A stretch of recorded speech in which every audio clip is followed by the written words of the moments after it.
But yes, this is a series of events that Bafta does where we just look to be a sort of forum for industry debate and give you guys the opportunity to hear from and grill some top people in the business of interactive entertainment. We do have some pre-supplied questions tonight that we'll be coming to, but obviously at any point if you have a question to ask, please do raise your hand. I think we've got mics roving around, but I will introduce my fabulous panel now. I'll start with Mr.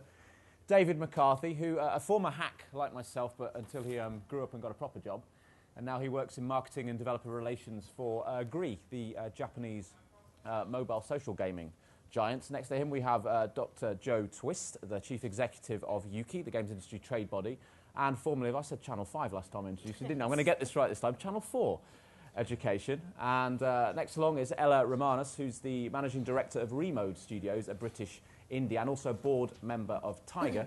And finally... You're not that bored, are you? We're off, he's off already. And finally, the irrepressible, indefatigable Ian Livingston, life president of IDOS, amongst many, many other things. And of course, apparently he's got a book out at the moment as well, I've heard, which you may well have... They've all got one. Which you may well have heard of. But yes, we will get cracking tonight, and we do have a question from the audience, from Kevin over there. Please, if you'd like to ask the first question. Hiya. My name's Kevin, and this one's actually aimed more toward the two girls in the audience, or in the panel. Don't be scared, it's all right. Hello, ladies.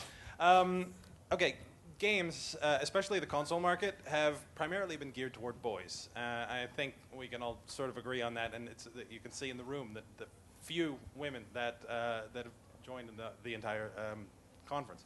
But what I want to know is, I have a 5-year-old, and all of her friends have DSs, and all of them have the fashion games, the nurturing games, the Rainbow Fairy Princess, whatever, the games that have always sort of been in the category of what boys think girls like, as far as I'm concerned. And what I'm curious about is, do girls like this, or do we just think they like this, and there's other stuff that we should be working towards getting them to like, if you understand my question? I suppose I'm asking, is the supply a result of the demand, or is the supply sort of reinforcing the stereotype and thus creating the demand? Thank you. Interesting question. Joe? I think I'm really interested in human behavior and psychology, and you look at, whatever changes in technology and trends in technology and so on, the thing that never changes really is human behavior and humans, and how they interact with people and things. And I think, that's your starting point. And I think, yes, it is true that, we are naturally programmed in certain ways to either be nurturing, but so are men. Men are programmed also to be nurturing in a lot of ways. And, it goes down to the fact that we don't have enough diversity of people in general who have different stories to tell. The panel on Love and Sex touched on this, that different stories, different perspectives, different experiences make different teams and different people making games from different, that have different flavors that then appeal to new markets and new kinds of audiences. So I think it's a little bit of both in terms of the supply and demand. In the same way that I think sexuality is something that isn't really touched in games that much. And, I don't know what, if you had I don't know if this is going to sound really controversial, I don't know how to put this, but basically, a team of gay developers, what would they produce? And I think we should be brave about that and actually, encourage this diversity of perspective and different ways that we want to actually make content in order to open up to different audiences. But it is true, teenage girls love The Sims. I love Sims, I still love Sims. And it's because I love the social aspect of those kinds of games. And I think girls are more likely to like chat and to like the social aspects of games. But likewise, my niece loves Fingerzilla and just destroying stuff.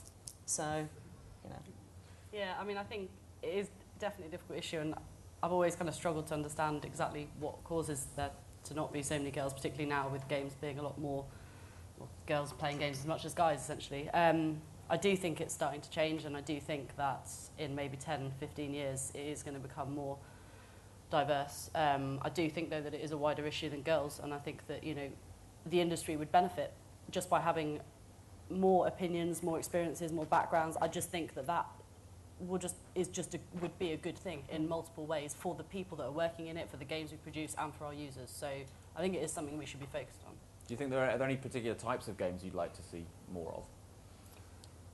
It's difficult because we never make games really for girls specifically. We just kind of make games for people and demographics and stuff. I wouldn't want to kind of put it in that way. I think. I think that's what's interesting. The kind of male-female is just one aspect of the kind of demographic breakdown. Like, if you look at the games that we make in Japan, we released a game Konami actually released a game on our platform called Dragon Collection, and it was very clearly originally targeted at young males. But it has broadened its scope. It's massively successful now. Everybody plays it, whether they're male or female.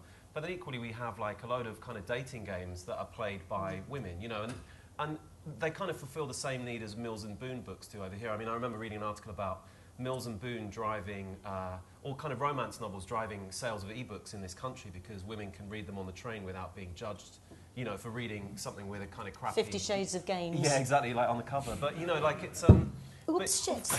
Oh, spillage. Sorry. But, got a cloth. But it is just one aspect, so a 14-year-old girl is very different to a 30-year-old woman. Like, a 30-year-old man is, they might have overlapping tastes in some genres. Like, city-building games tend to be a game that kind of, cross very many different kind of demographic areas, like whether it's kind of young kids and older women and older men. But, some games clearly appeal just to a certain demographic and others appeal to a much wider one, And I don't think it's necessarily we probably have we do have quite a high proportion in our studio of women. I don't think it's that many, but probably a fifth of our studio is women, which doesn't sound like a lot, but actually is compared to most studios. And that's not because I'm like, I want to employ women, it's just because when I interview people and, we build the team up, it just makes a good mix of people. But that doesn't mean that I'm like, I want to make games for girls. Like, the game we're building at the moment is an online strategy game, which is very core. And I don't think it's about kind of trying to categorise things. I just think it's about the fact that, the more people we have and the more diversity, the better industry we have. With your publisher's hat on, Ian, what's your perspective on games either sort of targeting a female audience perhaps, or just general appeal games? Rather than just talking about publisher's hat, I think you've got to think about the fact that we are a young industry, and it was started by guys making games for guys, either kicking something or kicking somebody.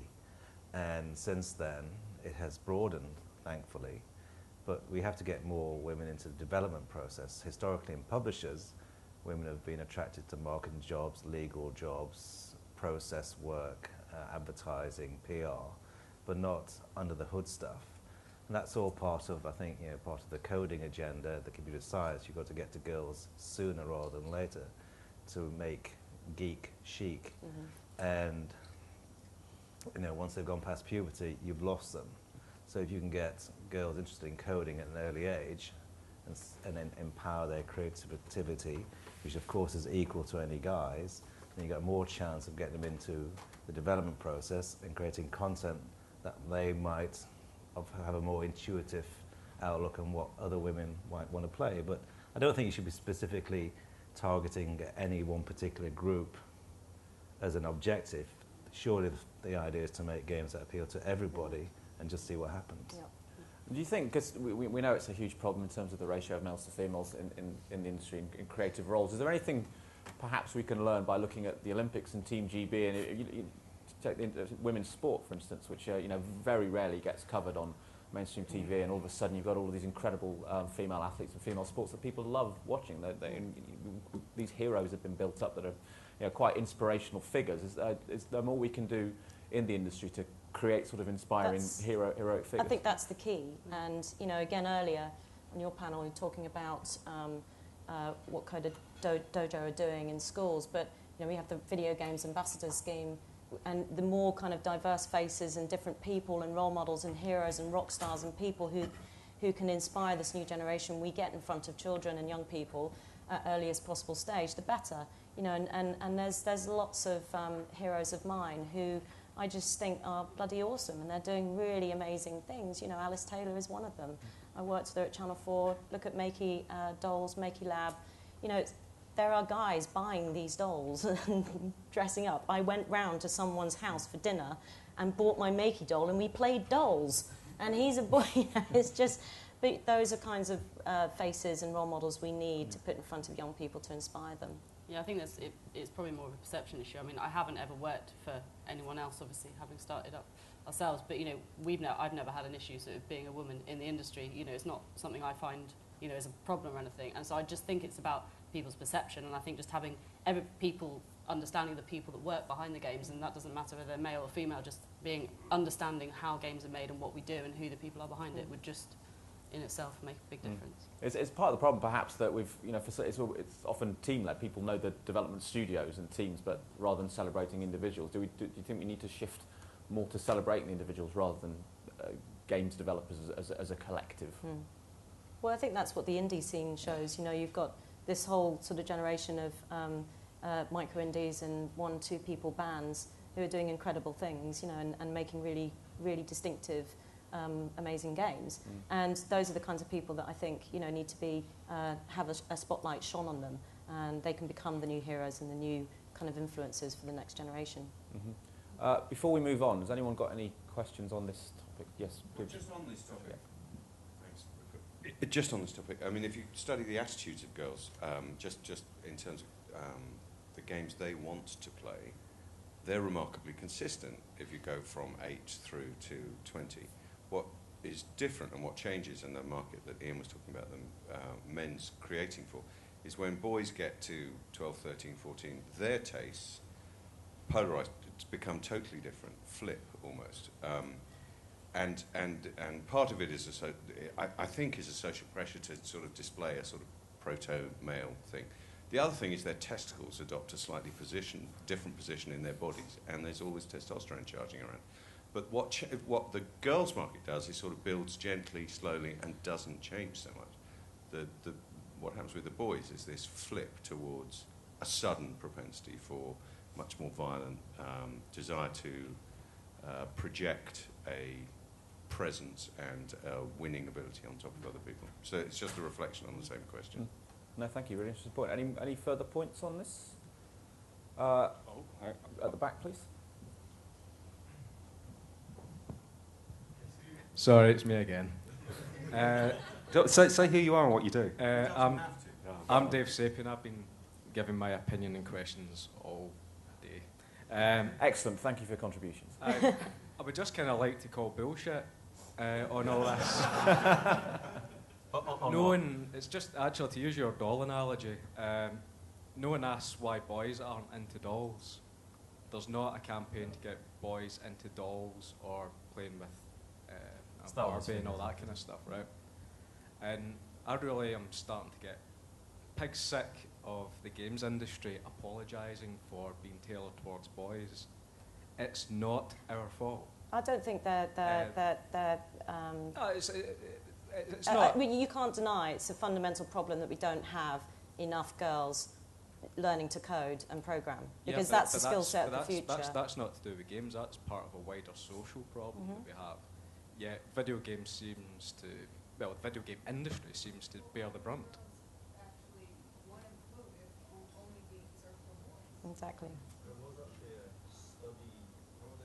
Sorry, can we wait? This is a fascinating discussion. If you can pass the microphone amongst you, that would be great. Right, to make my point a bit more concise, it's everyone in this room wants to think of art as video games as art, right? And art, for a very broad kind of description of what art is, it's a reflection on the person and the time and place and the culture that they're in, right? Yep. I mean, that's kind of maybe an oversimplification, but you know, a fair kind of description of what art is. Therefore, we need lots of people with different perspectives coming from those different situated subjectivities, whatever you want to call them. We need that for all our cultural products. Yeah. No, absolutely. I mean, that's... So you're agreeing with us now? We need to change, well, because we're in a powerful position, because we are the creators of worlds, we're in a very powerful position to change society. But there seems to be a lot of focus, maybe not in this room, but seems to be an acceptance anyway that video games is somehow the problem. video games, we are a reflection of the place that we are in the time that we are in. And as Ian says, we are in our infancy, so I'm kind of pig sick of being like the bad guy, like always have to justify why games are games. I would much rather just make some good games. There were some other people that were speaking next to you. Is there anyone that, there's actually at the front here, actually, I think we've got a point. Yeah. Thanks. I do think, to follow on from that point and about gender in the games industry, I agree with the points that I don't think we should be focusing necessarily on one particular gender. I think that a game should be made for a wide audience, and you'd be very surprised the appeal factors within certain subjects that can appeal to different demographics. So I think there's been some examples of that surprise factor through the course of the conference. But I also think that mentorship and role models is essential in any education process, in any play process. In the playground, kids are encouraged by role models, by kids they look up to. I think the debate and the analogy with sports is fascinating because we had a British boxing champion winner yesterday, and that's raised a lot of debates about what's appropriate for females and men to do in the sporting arena. I think it's right that we do have this debate. It should be an open discussion, and I think there should be positive role models within the industry and within education. Thank you. Going to move on. The question is there a Jack Maguire in the room? No, this is a pre-submitted question, and it sort of it tails into what we've been saying, but it's an interesting one. Jack Maguire, he's 18 from London. He writes, I am currently an undergraduate starting university this September to study computer science. Do the panel consider the games industry a wise industry to attempt to get into after completing a degree? And do they think developers will do more to create internship opportunities? So Ian, you've been a great sort of champion of this side of things. Someone's doing a computer science degree. Why should they go into games? Well, it's fun, and it can be very rewarding. Obviously, it's not always rewarding, but it's creative. And if you like entertainment, I would argue it's the most creative and entertaining industry in the world. It has to be a lot more fun than going into fighting cybercrime or financial services. Important though they are, that's not where I would like to be. And if you get a hit on your hands, you can make an enormous amount of money. So and it celebrates so many parts of our humanity. In fact, games help define us as who we are as human beings now. And because they are become socially acceptable, and people finally understanding that the UK is a brilliant place for making games, it's not just in America, it's not just in Japan, of course you should go into bloody games. Good answer. I mean, Ella, that was an interesting point. I mean, we've done so much to try and raise the standards of computer science, get people into taking computer science, but then I suppose the separate question is, once they've done that, we then want to get them into games as well. I don't think enough companies do internships. I mean, we do. We've got 2 this year, which, again, for, sort of 18-man team, that's quite a high proportion, I think. I think the reason, we did internships when we were at uni, and it was really, it was probably the single most important thing I did when I was at uni, and so I totally appreciate the importance of it. I think it is a difficult thing, because I think understanding how they can fit within your team at the skill level they're at, and actually, it's not a charity, and so you do have to find a way to make that work. There are ways to do that. We can do that, but it does take a bit of thought and planning, and it's not just something you can't just put students in there and expect them to be productive. So I do think it's something that industry and the universities should work together more closely on. I think one of the difficulties we've come across is that there's no sort of cohesive place to go to. So like I've rung up universities and been like, who do I talk to about getting people to internships? And they're not necessarily that clear. What I'd love to see is some kind of intermediary that could actually bridge that gap between the universities and the companies, so that I think it's often a case that the companies don't know where the students are who are available, and the students don't know which companies will take them. So I think there's something there to be done. Try not to rely on intermediaries. Do it for yourself. I mean, you don't want to have more bureaucratic No, but like a one-stop shop, essentially, where you can say, right, where are all the internships? Yeah, in I guess the I'm not industry? necessarily saying I'm saying maybe more some kind of portal, just something where it's like, I can go and see a list of all the universities that do internships. For example, it just can be quite difficult to build those relationships. Is that something that either Tiger or Yuki should be doing? Yeah, I mean, we are doing that as part of our talent development part of the strategy. And it's sort of taking on the 16 other recommendations in the Livingston Hope Report. So, you know, that's the industry's response and responsibility to talent development and students. So it's definitely something, and I think, you know, it's a joint responsibility to do that. Mm-hmm. Yeah. David, I mean, I think you guys are just either about to open or just opened a London office. Do you do internships for students? I know we have been looking at it.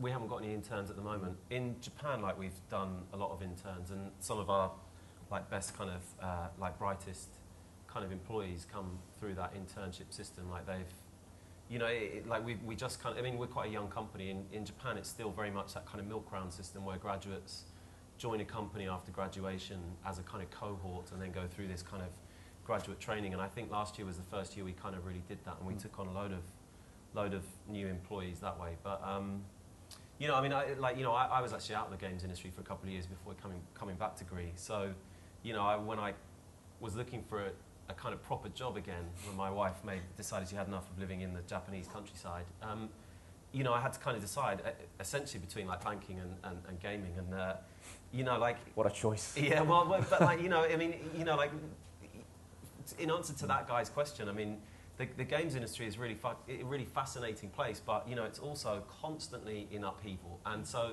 it suits some people, it's not going to suit everybody, right? I mean, you know, right now, like, this industry is in a huge state of flux, and I think a lot of people don't actually understand what a period of transition we're in. Like, this movement to free-to-play is absolutely fundamentally changing the very fabric of gaming. And, you know, it's just in the same way that, you know, like, kind of the transition from 2D to 3D, from, you know, like, kind of offline to online. All of those transitions have absolutely kind of, you know, really shifted the business dynamics that, you know, like, right now, like, investors are totally confused about the games industry. They have no idea what's going on. You know, investors in the West, half of them haven't even heard of Gree, you know, like, and so, you know, it's, you know, nobody knows what's going to happen in the next few years. Like, this free-to-play movement, whether you're making free-to-play games or old, big, kind of boxed, you know, big box office, box copy games, it's the business is going to change because of what people learn in the free-to-play space. And, you know, that is going to have such a fundamental, dramatic impact on this industry. Anybody who comes into the industry needs to be aware that, like, every 5 years there's going to be a total upheaval, and they won't know, you know, their ass from their elbow again, you know, and they'll have to relearn it again. So if you hunger for change, if you hunger for if you have a constant hunger for knowledge and you know, like, wanting to understand what's going on in the world around you, I think the games place is a good place to be, right? Because you constantly have to think hard about it. And you have to be pretty resilient as a person, you know, because failure will happen. You know, we all know the story of Angry Birds. It was a 7-year overnight success, you know, so failure is going to happen again and again and again and again and again, and resilience is one of the most important life skills that an individual can have, particularly going into the games industry. But that's what makes it so exciting. And, you know, I worked for BBC and for Channel 4, always in digital media space, and the games industry, it genuinely fills my heart with joy being around the most creative people in the world. And it's genuinely the best industry to be in out of all the creative industries.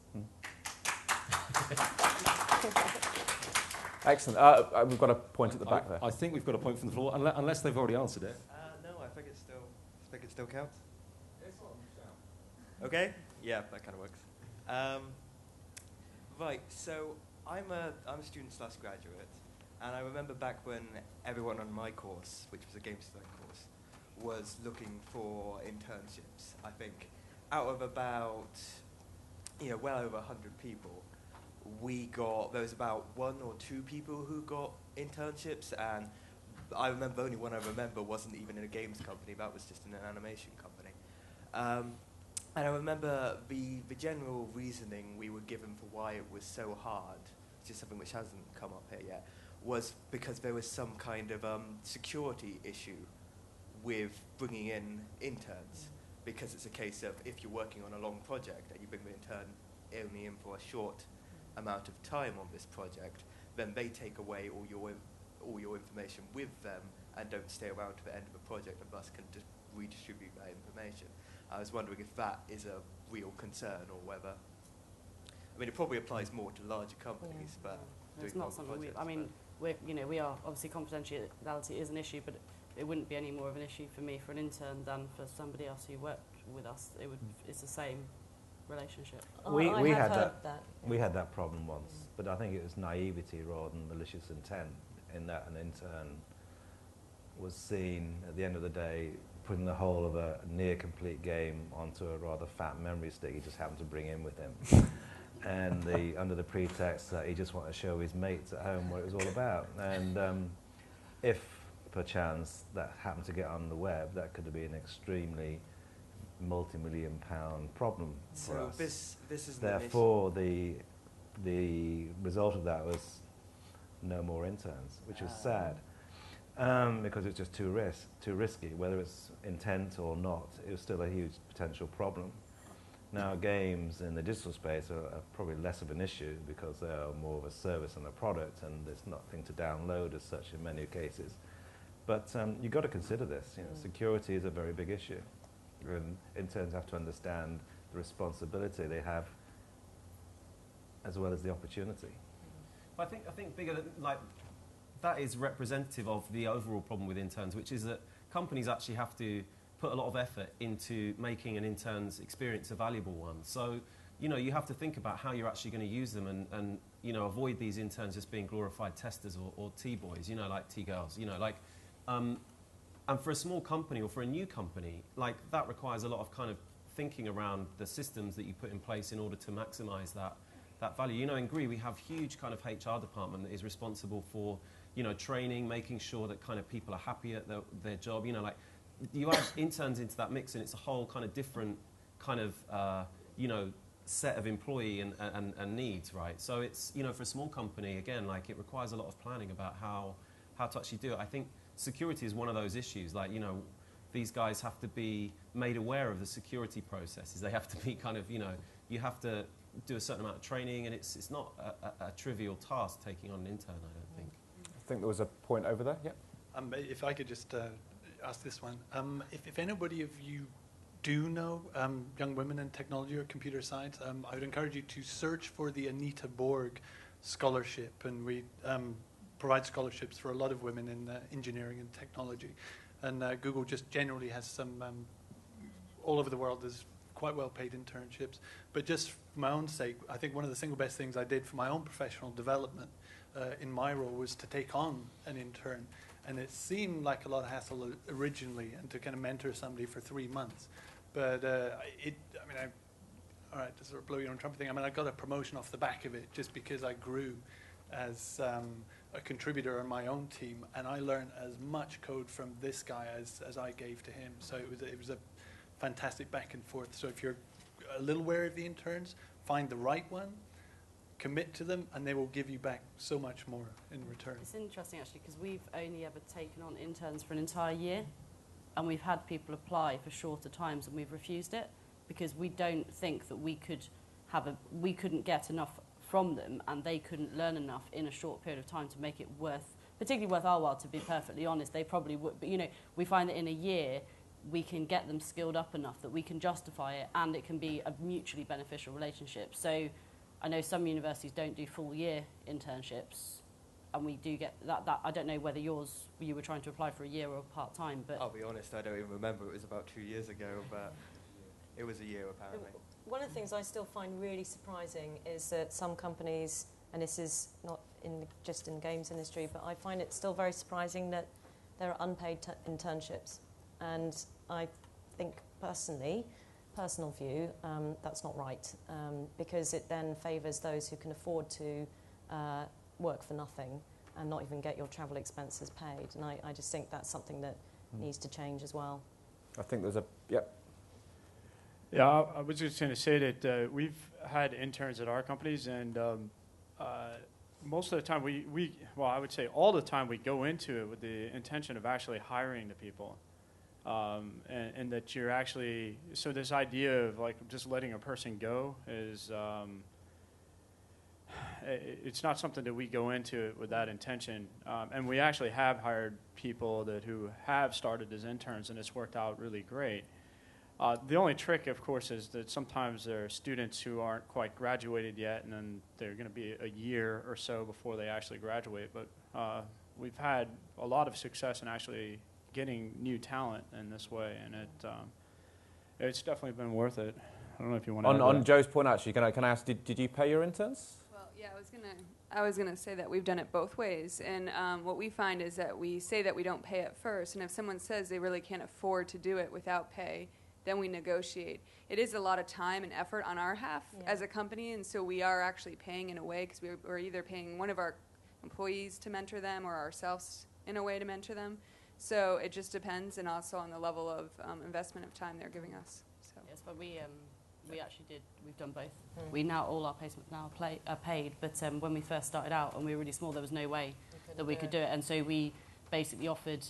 We ran it very differently though. It was essentially a training scheme. So we didn't ever require them to do anything which we made money from, because I felt like that would be wrong. And if they ever did do that, we would pay them for that work. But we did do 2 placements for a year, both of them, that were unpaid, and that worked really, really well. And like I said, it was very different. I think there's a line, because I think it's very difficult to not be seen to be essentially ripping them off, and I think it's very difficult to sort of control that. But I do think that at the end of the day, a lot of small studios are totally up for doing it, but they can't afford it. So there might be a trade-off there somewhere. Any further points on this before we move on? Go on here. Oh. Got a couple of points. Somebody earlier mentioned about having a sort of central intern website. I actually attempted to start something like this up about a year ago. I made a website called UK Game Dev, which is aimed at being a website for all UK games developers. The idea having all job listings could be on it, all internships could be on it, and try and create something central. It took me about 3 weeks of my own time and getting it set up. Then I ended up sending about 50 emails to large companies and bodies like the IGDA, in which I received one response from Blitz Games, who were very nice to me and said they were not, although they supported me, they weren't able to offer sort of anything beyond that support. And the thing, sort of as a result, died on its arse. And so I don't really have a point here, but I mean, like, can you send us a link though? I'm just kind of bitching. I think. But, no, I mean, like, these things, you can kind of say that these things need to be made, but like, certainly from my perspective, I've tried to make it, but you can't make people care. I think again, that's the kind of role that a trade body should be fulfilling. And we have members between Tiger and Yuki that cover the whole of the games industry, and if we can't do it, then that's a problem. So we should be able to do it. I think this whole area. So Yuki and Tiger are going to collaborate on this one then? Well, good. You have strong feelings on the scene. Should there be a single trade body? For goodness sake. Yes, of course. Why do you believe there should be, Ian? Well, to speak with one voice sends a clear message and consistent message to government without any, trying to seek a better deal or send out a mixed message, or trying to gain something on the other and send out press releases. There should be working cooperation with one single voice. End of story. The industry needs it, the government wants it. What's the argument against? I'd like to hear. Well, I see you nodding, Joe. No, I think collaboration is one of my favourite words, and I know collaboration is one of my favourite words, and we're surrounded by people who collaborate. That's what our games industry is. And, it is about the industry. It's not about one trade association or another, or just one. It's about what we can do together, what we can collaborate on, and how much we can change the industry or the ecosystem and make it as best as possible for people to make games in this country. And we should be collaborating. Do you not think you'd be more effective and efficient as a single body? I think that's kind of sort of just semantics. It really is just about what we actually do. And so if we can do it together. My priority, the reason I joined Tiger was because I wanted to look at ways to support and enhance, particularly for me, smaller studios. And that is my priority, working out what will help studios the most, and I will advocate whatever that is. And do you think Tiger is better separate than... like Joe said, I think it's all about collaboration and working together and focusing on what is the key issues that we need to solve. What we can do. Yeah. But clearly a lot of stuff's going to be duplicated, and occasionally, and quite often, mixed messages are sent to government and other areas, and then the media picks up on this. How can we be taken seriously if we don't have a single voice? I can't see the argument against it. I mean, also, like, just in general in the industry right now, there is a blurring of distinction between publishers and developers, and smaller publishers and bigger publishers. Like that, now it's increasingly people making games and putting them in front of people. That's how it's done these days. And so, yeah, I think the needs of smaller developers are coming closer to the needs of big publishers or whatever. But With your understanding of the situation, obviously it's a topic that's been rattling on for some time. Do you think it will happen, Ian? I'd like to think so. What we need to do clearly is just put the two boards together, keep the CEOs out of the way for a minute, and see if they get on. And then when we get beyond the politicking, and see if we can reach some consensus of opinion, because it just is common sense to do it. There's no reason whatsoever not to do it, unless someone's got any great ideas. I think we do have a point over here. Yeah. Sorry, I just wanted to come back to the guy's question about whether he should actually study to become a game designer or not. And again, I'm from Norway, and we have like 72 companies working with game design, and I think about only maybe 5% are actually earning any money from doing what they're doing. And so internship and so on is sort of out of the question. But what I'm seeing, at least in Norway, is that there's an increasing need for game developers in the media market with advergaming and app development and everything. So the guy's always going to get a job. He's just not, because I think the market is actually demanding a lot of gameplay game development skills, I guess, yeah. But he might not necessarily like the job that he gets. That's basically what I wanted to say, at least. Okay, thank you. So it's different. It's not even really a question. It's more of just a point. It's just me basically bitching again. But I'm currently an indie games dev. I have been for 3 years. Before that, I was lead programmer at a very small educational games company. We did offer internships, or I do offer internships. But what I've found is people email me looking for a job or something like that, and I'll say, well, this is what I can offer you. And I'll say, if you can write Space Invaders, for example, in a week, so I can check your skills, then we can determine at what point we want to bring you in. I've never had a response to that. Somehow Space Invaders is too complex a game for a graduate programmer to make. So obviously I've never experienced the thrills of being in a AAA games company where I imagine 99% of all students look for internships. But from my limited experience, there are these positions out there if you're prepared to put the work in and actually look for them. But I think certainly, like, when I was a student, I foolishly assumed that I would leave uni, get a 50k job at a huge company, and life would be fantastic. And I mean, that's very much not been the case. But I think a lot of students, this alarmingly large number of students, have that perspective. Wow.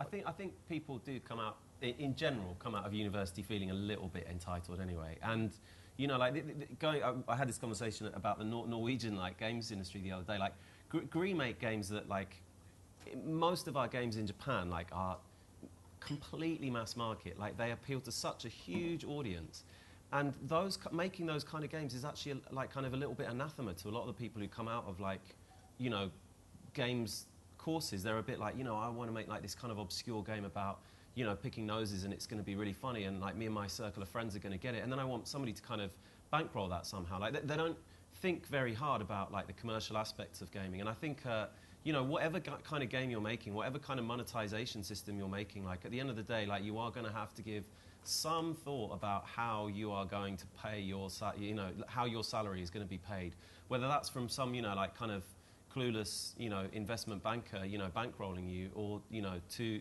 the fact that your game is loved by millions of people and gets in front of them. But that we were talking earlier about, or there was a panel earlier about the education, right? I mean, I think that has to be some kind of commercial some kind of briefing on the commercial realities of this industry for the kind of education system to churn out, decent graduates, I think. But yeah, I mean, back to your point as well, I think there's an awareness issue anyway, I think, and there's maybe a conversation for you to have with members of the panel after this session. I want to just move on from what Dave was saying, actually, because it relates part to another question we've had. I don't believe John Brady is here. I mean, in fact, I mean, if these people aren't, if we have questions, if anyone has questions from the day they want to raise, okay. And if people haven't turned up, we don't have to use their questions. Sure. Question at the back.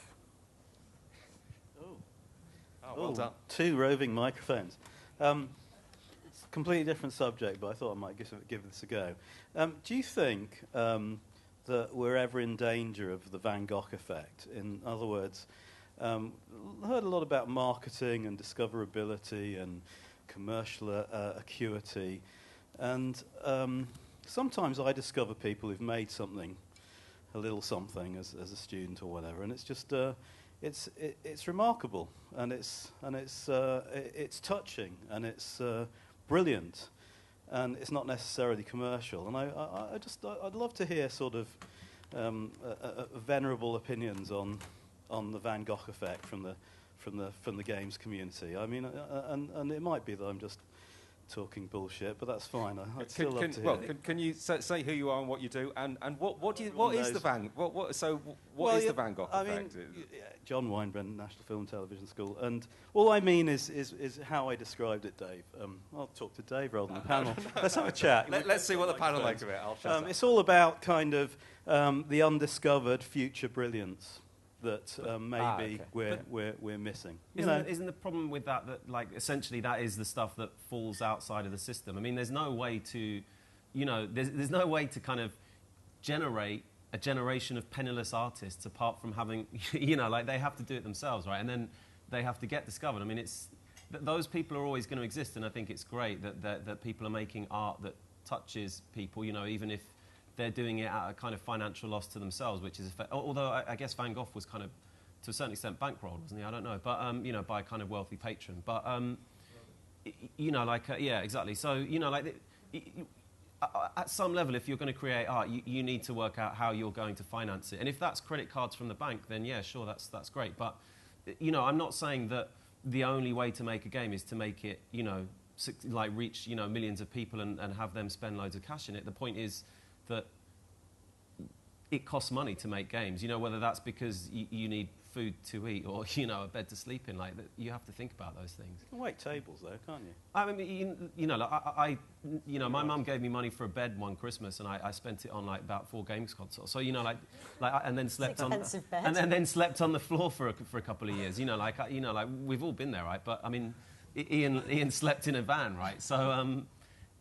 But I don't think it's possible to have a discussion about how we kind of come up with a general system for discovering people like that. I mean, it's not something that you can systematize, I don't think. I mean, also, the reality is that somebody who was doing that, and I totally agree, that stuff's amazing, and, it's great that that's there, but they're not going to want to work for a commercial company. It wouldn't motivate them. But are you not worried that we might be missing out on exposing that to a wide audience that might appreciate it?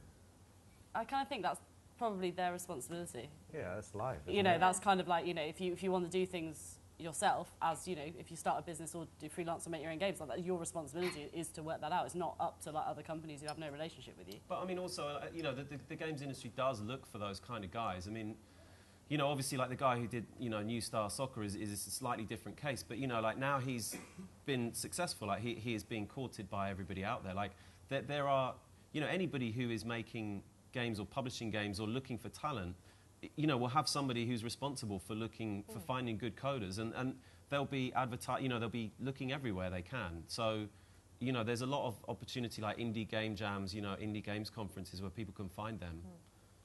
Yeah, I mean, you mentioned New Star. I think Tiny Wings as well as a great example. And Andres Illiger, the German guy, I think he was 18 when he made it, and had no concept of PR or marketing. And it was just, I think it was something that Apple themselves picked out, that they identified earlier, and then just really, really heavily promoted it. And lo and behold, he's earned quite a lot of money, I think. I mean, with your sort of, I suppose, your journalist hat on as well, the way the media has changed, do you think this, there's more opportunity now for these things to filter through, because in the past, if you look at the way that everything was so controlled, and the press in a way that we became quite entitled, that we'd know about everything years in advance, we'd work out these strategies for like when we'd break this feature or when we'd post this screenshot, and you'd work very closely, and it was almost impossible for anyone sort of around it? Apparently so. Apparently so. It's not just cut and paste. That's the key strategy. That's the one. That's the one that's put me in good stead all my career. But that it was also just a hermetically sealed environment. There was just no way for these people to come in. And now almost, I think, as much as the industry has turned on its head, it's done the same to the media as well, where word of mouth is. I mean, at dinner last night, we were passing phones around, showing each other what games we're playing, stuff that you wouldn't necessarily find out from the press. It's that direct relationship with your player and your fan, you know, and the direct relationship with your fan culture, your fans who, through the internet, you know, and the same has happened with the press, you know, and people following journalists and talking to them and having something interesting to say that catches their eye, that then, you know, gets them interested in their game. And it's absolutely fantastic that happens. Makes you work harder, though, as a journalist, I reckon. We'll work very hard. Very, very hard. There might be a question over there, by the way. Oh, I just wanted to make a comment. I'm Chris Allen with Brass Monkey. He asked me to say that. So back to the Van Gogh question. I think that there is a real role for harebrained ideas and like crazy stuff, and in fact, you know, that I think that's where innovation comes from. When you're just messing around and coming up with stuff, and you can find incredibly talented people that do that, and perhaps they just need to be challenged or channeled. And Google, which Rebecca just said, is a perfect example of a company that really leverages that and allows their employees to spend, you know, a quarter of their time just coming up with crazy stuff. Doesn't have to be commercial. It doesn't have to be necessarily useful. And with our company at a smaller scale, that's actually how we came up with the concept for what we're doing now. One of our employees was playing with remote control helicopters and wanted to control it with his iPhone. And you know, he kept crashing the helicopters, and I was like, well, why don't you make a simulator for it instead? And then all of a sudden, a simulator was like a video game, and we're like, holy, this is pretty awesome, you know? So. But I just want, I mean, the word commercial is a really odd one, I think. I struggle with it quite a lot because I don't know what it means. And there's a in the tax breaks consultation, there's a question in the consultation document around commercial release. And it's like, well, what does that actually mean? You know, what does commercial mean now when we have free to play, or you have, you know, free browser games that are fracking awesome, you know, on Congregate? You know, what does commercial release mean anymore? I don't really get it. And actually, since we do have you here, where are we at with that process? I know you've opened up the debate to the games industry now, and you're looking for feedback. In terms of how it's going with government, where are you at currently? Well, the consultation ends on the 10th of September, and we're drafting our response this week. In fact, they should have done it by now. But we've actually just posted on our Facebook page, if you want to search for us at Yuki, a sort of where we've got to with consultation. So we've spoken to over 100 devs across the country, members and non-members, and, you know, reflected back on the Facebook conversation, you know, where some of the points have been going and where some of the thoughts have been heading. And we need more feedback, and I know that Tiger's been doing the same thing. So, you know, and I'm keen that... Exactly. We're going to be talking about swapping notes and making sure that... It's important that we put forward, you know, a cohesive message to the government from both, you know, both of us agreeing on what the proposal is. Yeah. Well, that's a possibility. Great. Any... yes? Sorry, just in relation to the consultation, is it the case that it would be really helpful if everyone that was involved in games wrote something in support of whatever your stance is in relation to the consultation? Because if that is the case, is this not quite a good forum? Well, it's not our stance. So the way that trade bodies have been doing the consultation is by getting what you're saying. So instead of you having to actually write it and put it in yourself, we reflect that in the draft consultation. So, and everyone can do a response. Anyone is able to do their own response. It's just that we sort of, as trade bodies, you kind of do the hard, you know, the legwork for you. But absolutely, and you know, that's why we want to get the conversation going on Facebook so that we can actually include some of those comments and really properly reflect the whole industry.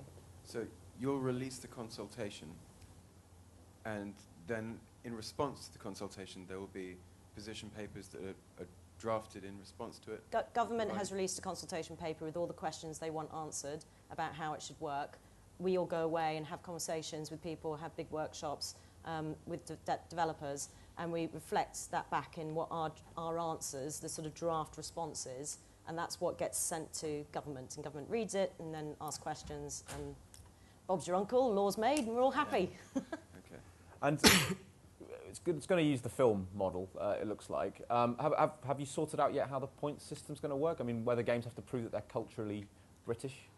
No, one thing we were talking about is how do you define a video game, which is a whole thing in itself, and the French definition is interesting. I was kind of looking at it earlier and then thinking, well, how would I define it? And I got in a whole kind of That's quite an interesting conversation I had with a licensor recently. They were like, we were talking to them about like licensing and IP, and they were like, yeah, we've got an existing agreement, but actually it's a little bit annoying because we signed it back in the days when games were games, and now like we realise that there's online games, like online free-to-play games, social games. You know, like there's a lot of different ways they could have packaged up the rights. Feels like the whole what's an indie question again, which just makes me kind of... Yeah, but there are lots of questions like that. You know, for example, around games whose primary purpose is advertising. Well, what does that mean when you've got, you know, branded games like Nightjar, for instance, or you've got a really amazing driving game that was paid for, you know, work for hire by BMW. Is that an advertising game? What if it's a really good game? You know, because we kind of know what shitty advert games. Sorry, if any, I mean, you know what it was like in the old days when, you know. But any advert games makers no, in the sorry, audience? I didn't mean that. But you know, there are some kind of, you know, they're not.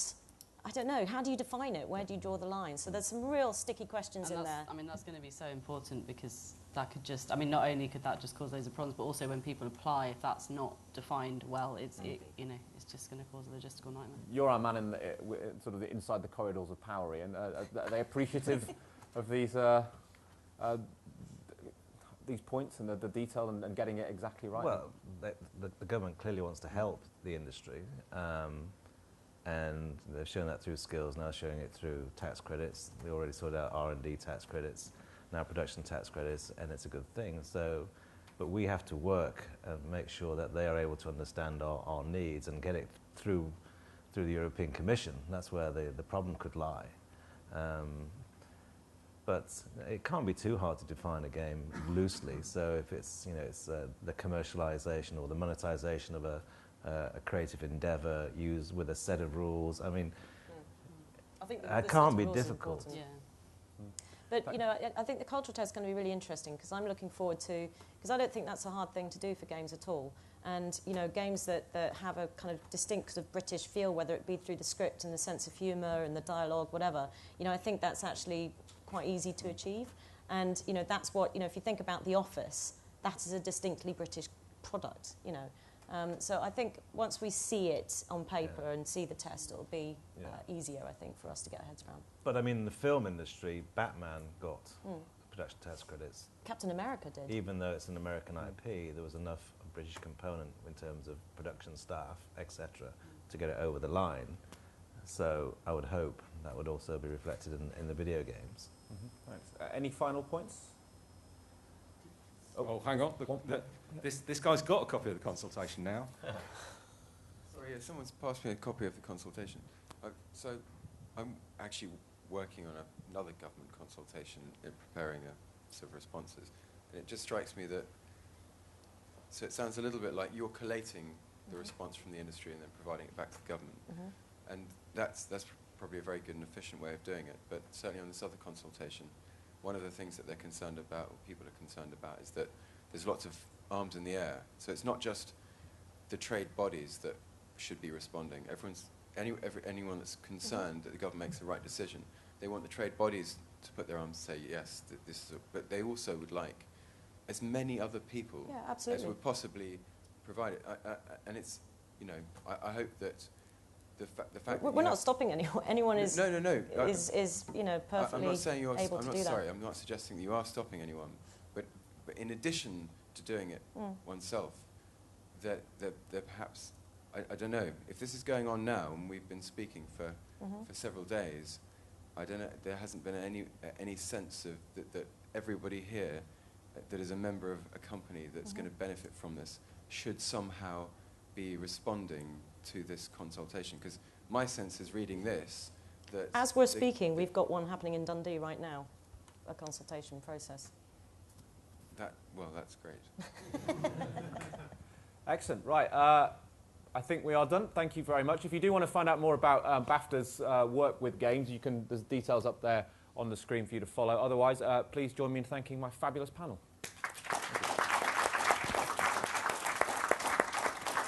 Thank you.